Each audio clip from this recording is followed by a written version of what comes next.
Bem-vindos ao canal Sejam Santos, onde vamos explorar a vida e as obras dos santos mais inspiradores da história da Igreja Católica. Nós vamos compartilhar suas histórias, seus ensinamentos e seus exemplos de virtudes, esperando que possam nos inspirar a viver de acordo com os ensinamentos de Cristo. Então, se você quer aprender mais sobre esses santos e descobrir como suas vidas podem ser caminhos que nos levam a Jesus Cristo para nós hoje, inscreva-se no nosso canal e deixe o seu like. Inscreva-se hoje mesmo, divulgue nosso canal a seus amigos e comunidades e nos ajude o nosso canal para que possamos alcançar mais pessoas na divulgação a conhecer mais a vida dos santos. Onde a santidade é uma jornada diária. Faça parte dessa comunidade de busca pela santidade.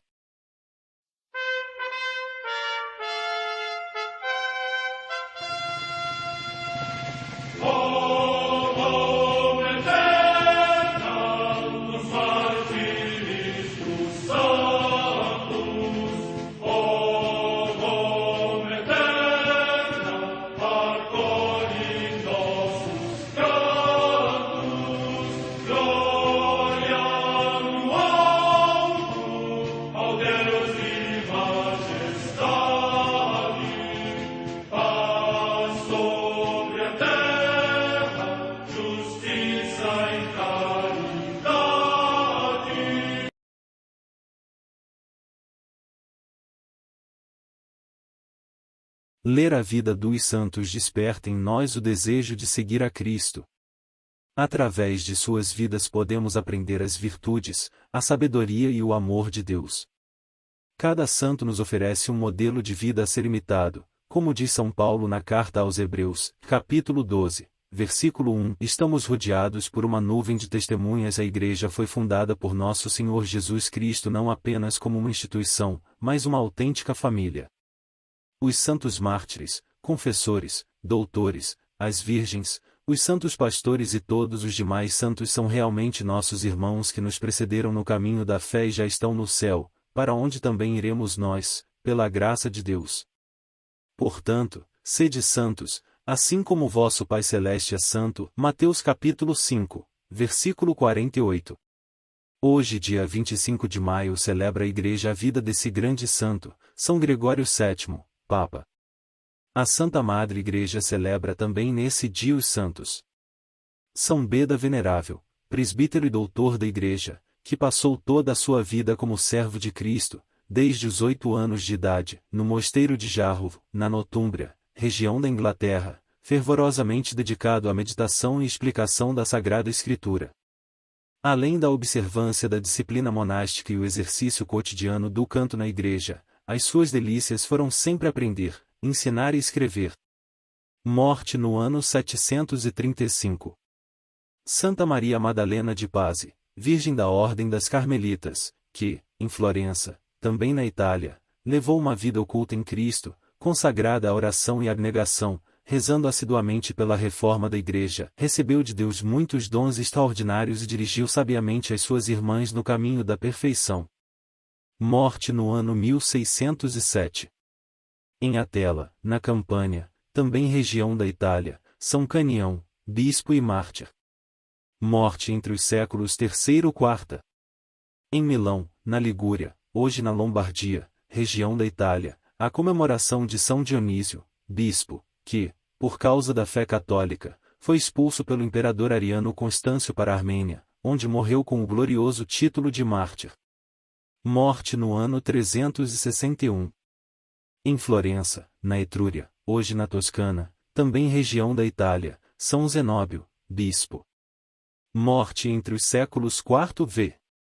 No cenóbio de Mentenae, junto a Troyes, na Gália, hoje na França, São Leão, abade. Morte no século VII. Na Inglaterra, Santo Aldelmo, bispo, homem célebre pela sua doutrina e seus escritos, que, depois de ter sido abade do mosteiro de Malmesbury, foi ordenado primeiro bispo de Sherborne, entre os saxões ocidentais. Morte no ano 709. Em Penalba de Santiago, no território de Astorga, na Espanha, São Genádio, que primeiro foi abade e depois bispo desta sede, era conselheiro real, mas, movido pela nostalgia do claustro, renunciou à dignidade episcopal e passou o resto da sua vida como monge e, por vezes, eremita. Morte no ano 925. Em Vila Magna, junto de Florença, na Etrúria, hoje na Toscana, região da Itália, a comemoração do beato Gerardo Mecati, que, seguindo com entusiasmo os passos de São Francisco, distribuiu os seus bens pelos pobres, e retirando-se para a solidão, por amor de Cristo se dedicou a acolher os peregrinos e socorrer os enfermos. Morte no ano 1245. Em Montesanto, no Piceno, hoje nas Marcas, também região da Itália, o passamento de São Gério, que, depois de ter sido conde de Lunel, abraçou a vida de eremita e morreu durante uma santa peregrinação. Morte no ano 1270. Em Faenza, na Flamínia, hoje na Emília-Romanha, também na Itália, o beato Tiago Felipe Bertone d'André, presbítero da Ordem dos Servos de Maria, insigne pelo dom das lágrimas e profunda humildade. Morte no ano 1483. No Tonkin, atualmente no Vietnã, São Pedro Doan Van Van, mártir, que sendo catequista e administrador da paróquia de Baú No, já octogenário confirmou a constância da sua fé, derramando seu sangue no tempo do imperador Tu Duc. Morte no ano 1857. Em Paris, na França, Santa Madalena Sofia Bará, virgem, que fundou a Sociedade do Sagrado Coração de Jesus e trabalhou muito para a formação cristã das jovens. Morte no ano 1865. Em Muniongo, localidade do Uganda, São Dionísio Sebugvavo, mártir, que, aos 16 anos de idade, afirmando ao rei Mvanga, durante um interrogatório, que ensinara a 2 pajens da corte os rudimentos da religião cristã, foi degolado pelo próprio rei. Morte no ano 1886. Em Catatla, no território de Guadalajara, no México, os santos Cristóvão Magallanes e Agostinho Caloca, presbíteros e mártires, que, durante a perseguição mexicana, confiando firmemente em Cristo Rei, alcançaram a coroa do martírio. Morte no ano 1927.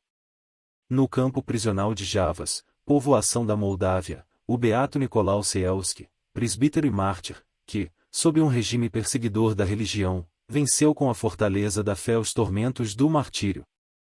Morte no ano 1951. São Gregório VII, Papa paradigmático da história da Igreja. Embora esse extraordinário pontífice tenha sido canonizado, devendo, pois, em princípio, figurar na seção Vida de Santos, sua exponencial atuação de tal maneira marcou a história, que é adequado reverenciá-lo na seção Grandes Personagens. À direita da nave central da Catedral de Salerno, século XI, encontra-se a Capela dos Cruzados. Lá não mais comparecem os cruzados para fazer sua vigília de armas. Sob o altar de pedra tosca está o túmulo de São Gregório VII. Atualmente, quem visita o local percebe ali um ambiente de solidão, uma penumbra cheia de recolhimento, impregnada de oração. E a recordação do grande Papa, marco na história da Igreja e da cristandade, inspirador de cruzadas, suscita admiração e enlevo nos visitantes daquele abençoado lugar. Da calma do mosteiro às lutas em Roma. Hildebrando futuro Papa São Gregório VII era monge na célebre abadia de Cluny, na França, na época em que São Hugo dirigia como abade esse extraordinário mosteiro, onde o espírito feudal encontrou seu pleno equilíbrio católico. Em 1049, ali foi procurá-lo Monsenhor Bruno, bispo de Toul, que havia sido nomeado Papa por seu parente, o imperador Henrique III. Tal método de designação de um Papa, ainda válido então, havia se tornado abusivo.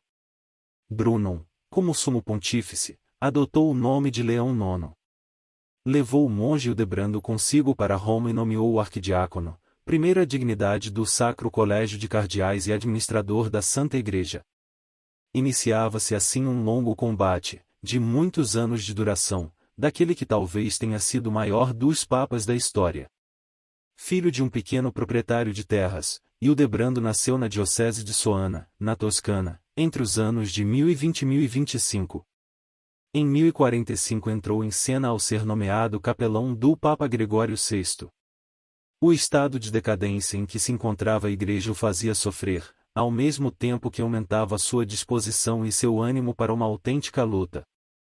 A esse propósito, assim escreveu o abade São Hugo de Cluny: gostaria de vos tornar compreensivas as tribulações que me acometem e os cuidados incessantes que me afligem cada vez mais. Pedi muitas vezes ao Divino Salvador que me tirasse deste mundo.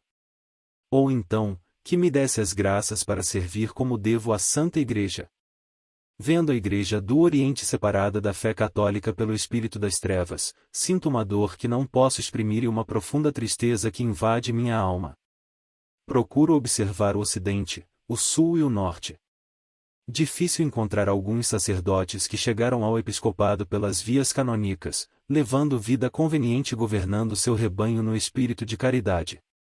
Entre os príncipes seculares, não conheço quem prefira a glória de Deus à sua própria glória, a justiça ao interesse. Romanos, lombardos e normandos, entre os quais vivo, são piores do que os judeus e pagãos. Se não tivesse esperanças em melhores tempos e em ser útil à Igreja, não me conservaria mais tempo em Roma, onde estou, Deus o sabe, como preso há 20 anos, entre uma dor que se renova cotidianamente e uma esperança muito longínqua. Acometido por 1000 tempestades, minha vida é uma agonia continuada. Contra investidura em cargos eclesiásticos. Um dos maiores perigos que naquele tempo a Igreja teve que enfrentar foi a chamada luta das investiduras. Na instituição feudal, a investidura consistia numa cerimônia durante a qual o senhor concedia simbolicamente o feudo ao vassalo. Neste ato, entregava-lhe um objeto simbólico, um punhado de terra do feudo e um ramo. No caso de serem terras eclesiásticas, entregava o báculo ou o anel. Em consequência, o vassalo ficava vestido do feudo que recebia, adquirindo sobre ele um direito que compartilhava com o senhor. Após a investidura, realizava-se o juramento de fidelidade e a homenagem do vassalo ao senhor. O problema se colocava nas grandes propriedades de terras que a Igreja possuía. Com efeito, durante séculos ela havia recebido numerosas doações de terras. E os bispos e abades de toda a Europa administravam tais propriedades como grandes senhores feudais. Surgia, assim, o problema político da relação temporal entre o rei e o bispo ou o abade, como proprietário de terras. Era natural que o rei exigisse uma certa sujeição temporal do bispo, enquanto senhor de grandes domínios dentro do reino. Mas, pouco a pouco, para assegurar essa fidelidade, os imperadores passaram a nomear leigos de sua confiança para os grandes feudos eclesiásticos. O imperador então os investia do anel e do báculo. Não apenas lhes outorgava a terra como feudo, mas também decidia quem seria sagrado bispo. Em vista disso, geralmente os candidatos às abadias e aos bispados não eram eclesiásticos, mas simples leigos, que pagavam ao imperador enormes somas pela investidura. A autoridade jurídica da Igreja sobre os clérigos assim nomeados se perdia, porque eles ficavam sujeitos à autoridade civil. A investidura laica tornou-se, pouco a pouco, um fato consumado que era necessário erradicar, sob pena de a Igreja perder sua independência. E ainda, para piorar as coisas, os bispos assim nomeados pelo imperador pretendiam que seu cargo se transmitisse por herança à sua família. Para isso, procuravam ter descendência. E, em consequência, não respeitavam o celibato, que havia séculos já estabelecera na Igreja do Ocidente. Foi a partir dos imperadores saxões e sálicos, Totos e Henriques, com exceção de Santo Henrique II, que o problema se tornou mais agudo. Roma passou a ser considerada apenas como uma diocese a mais. Vigoroso e autêntico reformador da Igreja. Desde sua chegada a Roma com o Papa São Leão IX, Hildebrando empenhou-se na luta com o máximo ardor, mas ao mesmo tempo com prudência cheia de sabedoria. Antes de enfrentar o imperador, era necessário reformar a hierarquia eclesiástica, infestada pela simonia, venda dos bens eclesiásticos e pelo nicolaísmo, heresia que, ademais, sustentava que os sacerdotes poderiam se casar. Muitos bispos sujeitaram-se às ordens procedentes dos chamados papas gregorianos. Outros, porém, especialmente muitos alemães e da Lombardia, norte da Itália, resistiram violentamente, apoiando-se no imperador alemão, de quem recebiam as dioceses como feudo. Na Lombardia, convém ressaltar, o papado encontrou heróicos colaboradores. Em Milão, principal cidade da Lombardia, os católicos fervorosos organizaram uma associação combativa conhecida como Pataria. Dois de seus líderes foram santos, Santo Arialdo e Santo Eslambaldo, enquanto seu fundador, o Papa Alexandre II, foi o antecessor imediato do monge Hildebrando no trono pontifício. São Pedro Damião foi um dos maiores sustentáculos da Pataria. Novo Papa impõe arduamente sua autoridade. Os momentos auges do enfrentamento do papado contra os abusos paganizantes do Império coincidem com a ascensão de Hildebrando ao trono pontifício, em 1073. O novo pontífice não tardou em dar um primeiro passo decisivo. No Concílio de Roma, Quaresma de 1074, o Papa decretou que todo simoníaco e todo nicolaíta seria excomungado se não renunciasse ao cargo ilegitimamente adquirido, ou a mulher com quem vivesse contrariamente à lei canônica. O clero alemão protestou e resistiu, enquanto Henrique IV por algum tempo simulou submeter-se. Em outro concílio, no ano de 1075, o Papa excomungou vários bispos alemães. É durante este primeiro enfrentamento que a doutrina de São Gregório VII se define. O Papa escreve seu famoso Dictatus Papae, no qual estão resumidos os princípios da autoridade papal. 1. Igreja é de origem divina. 2. O Papa tem todos os direitos sobre os bispos. 3. O Papa é o juiz de todos, não é julgado por ninguém. Ata e desata, pode desligar os vassalos do juramento de fidelidade feito a seus suzeranos. 4. Fica afirmada, pela primeira vez, a monarquia papal, a subordinação do poder civil ao pontifício em temas de doutrina e moral. Enfrentamento com o imperador Henrique IV. A crise produziu-se durante o reinado do tirânico Henrique IV. Este, já aos 25 anos, era um déspota cheio de vícios e odiado por seus vassalos. Além disso, havia se entregado a todos os excessos no tráfico das dignidades eclesiásticas. Ao subir ao trono pontifício, em 1073, São Gregório VII já o havia advertido de que teria de reprimir seus excessos.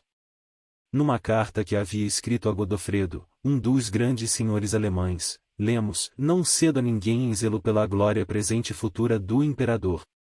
E na primeira ocasião que tiver, hei de fazer-lhe admoestações caritativas e paternas. Se me atender, terei tanto júbilo pela sua salvação como pela minha própria. Se pagar com ódio o interesse que tenho por ele, Deus me livre da ameaça que ele faz dizendo: e maldito seja o homem que se recusa a banhar a espada em sangue. Henrique IV toma inteiramente partido dos bispos excomungados. Organiza um atentado contra São Gregório VII, nomeia um antipapa e, no conciliábulo de Worms, pretende destituir o Papa. Em 1076, o Santo Pontífice dá o golpe decisivo, depõe e excomunga Henrique IV com um anátema. Era tal o prestígio do Papa, que toda a Alemanha e o Império voltaram-se contra o imperador excomungado. Este vê-se forçado a pedir perdão. Segue-se então a famosa cena do Castelo de Canossa, onde São Gregório VII, refugiado nos domínios da Condessa Matilde, obriga o péssimo imperador a esperar 3 dias e 3 noites sob a neve, para ser recebido e lhe pedir perdão. Perdão que o Papa concede, contra sua vontade, pressionado por seus mais íntimos colaboradores. Pois bem, apenas voltou ao poder, Henrique IV recomeçou a trair o sumo pontífice e a combatê-lo. O Papa excomunga e depõe Henrique IV pela segunda vez em 1080. Mas, então, o imperador consegue manter-se no poder e se coloca contra Roma, nomeando um antipapa. São Gregório VII refugia-se no castelo de Santo Ângelo, em Roma. Amei a justiça e odiei a iniquidade. Os normandos acodem a Roma para socorrer o Papa. Mas é um auxílio interesseiro, pois eles querem apoderar-se do sumo pontífice para antepô-lo ao imperador. E comportam-se em Roma como invasores bárbaros. São Gregório VII retira-se com eles para Salermo, a fim de evitar piores males para a capital da cristandade. Naquela cidade é mantido mais ou menos prisioneiro pelos normandos. Afligido por aquela aparente derrota, após uma luta de toda a sua vida, o Papa morre em 25 de maio de 1086, exclamando: "E amei a justiça e odiei a iniquidade, por isso morro no exílio." Estas palavras sublimes recordam-nos aquelas outras, divinas, e meu Deus, por que me abandonaste? Talvez se possam aproximar ambas as expressões, porque é na aparente derrota de uma causa que se produzem as maiores vitórias.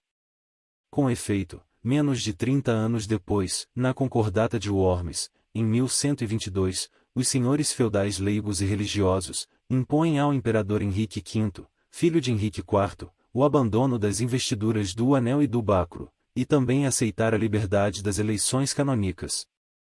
Em 1095, o beato Urbano II, Papa Gregoriano ardoroso defensor das reformas propugnadas por seu grande antecessor, convoca a Primeira Cruzada. Por fim, devemos recordar que Inocêncio III, no século XIII, que explicita a teoria das duas espadas, da espiritual e a temporal, continuador da obra de São Gregório VII, é considerado o Papa que levou o poder e a glória da Igreja ao seu ápice. São Gregório VII, rogai por nós.